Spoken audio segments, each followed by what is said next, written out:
चलो होगा, ध्यान रहा हमने के 11 नंबर सेट, 12 नंबर सेट हो गए। अब हमने के 13 नंबर सेट तारा से पूछा है, ठीक ना। एक जवाब सही सही दिया, ठीक है। कोशिश करिए कि सही सही सारा जवाब मिल जाए, ठीक। चला पहला नंबर सवाल सुना। सवाल वो है कि ब्लैक होल का सिद्धांत किसने दिया था? एस चंद्रशेखर ने ब्लैक होल का सिद्धांत दिया था। चलिए बहुत अच्छा। दूसरा सवाल है कि बोतल का कार्क किस वृक्ष की छाल से बनता है? किस वृक्ष के छाल से?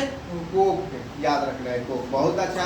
अगला है कि दूध से क्रीम को अलग करने पर दूध के घनत्व पर क्या प्रभाव पड़ता है?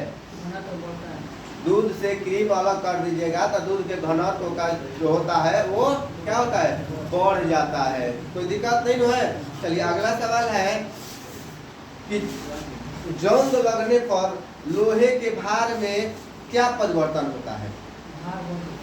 लोहे के भार में बढ़ोतरी हो जाता है। हो जाता है ना, जंग लगता है तो लोहा का भार और बढ़ जाता है। अगला सवाल बताइए कि चिकित्सा शास्त्र का जनक किसे कहा जाता है? चिकित्सा शास्त्र का जनक किसे कहा जाता है? किसको?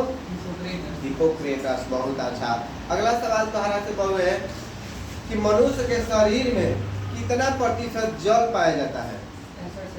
65 से 80%। बहुत अच्छा। अगला सवाल बहु है कि किस रोग में रक्त का थक्का नहीं जमना? फिर से ध्यान से सुना कि किस रोग में रक्त का थक्का नहीं जमता है? रक्त जो है थक्का नहीं जमता है, बताइए कौन सा रोग है?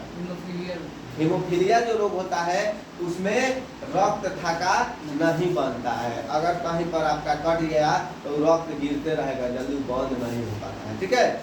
चलिए अगला सवाल ध्यान से सुनिए। अगला सवाल है कि रक्तचाप किसके द्वारा नियंत्रित होता है? रक्तचाप किसके द्वारा नियंत्रित होता है? एड्रिनल ग्रंथि। बहुत अच्छा। अगला सवाल तुम बताओ कि दूध को किस ताप पर पाश्चुरीकृत किया जाए, मतलब वही किया जाता है। किस ताप पर दूध को पाश्चुरित किया जाता है? 62 डिग्री सेल्सियस पर दूध को पाश्चुरीकृत किया जाता है। अगला सवाल है कि BHC 10% का व्यापारिक नाम क्या है? चलिए बहुत अच्छा। अगला सवाल, कपास की खेती के लिए सर्वोत्तम मिट्टी कौन सा है? काली मिट्टी। बहुत अच्छा। अगला सवाल, बच्चे का लिंग किस पर निर्धारित करता है? पिता के गुणसूत्र पर निर्भर करता है। अगला सवाल है, जीवन रक्षक हार्मोन किस ग्रंथि से स्रावित होता है? जीवन रक्षक हार्मोन किस ग्रंथि से स्रावित होता है? ये सवाल आपको याद रखना होगा, बताइए। एड्रिनल ग्रंथि से ही जीवन रक्षक हार्मोन स्रावित होता है। बहुत अच्छा। अगला सवाल बताइए कि बैरोमीटर में पारे का ताप एकाएक गिरना क्या प्रदर्शित करता है? एकाएक अगर गिर रहा है तो समझिए कि आंधी और तूफान को इंडिकेट कर रहा है। ध्यान रखिएगा। धीरे धीरे गिर रहा है तो इसका मतलब ध्यान रखिए कि बारिश वारिश आएगा, ठीक है ना। धीरे धीरे मौसम ठंडा होगा। धीरे धीरे अगर ऊपर उठ रहा है तो मतलब कि मौसम अब साफ होने वाला है, ठीक है। चलिए 13 नंबर सवाल सेट आपसे पूछा गया, ठीक है, पढ़ लीजिए।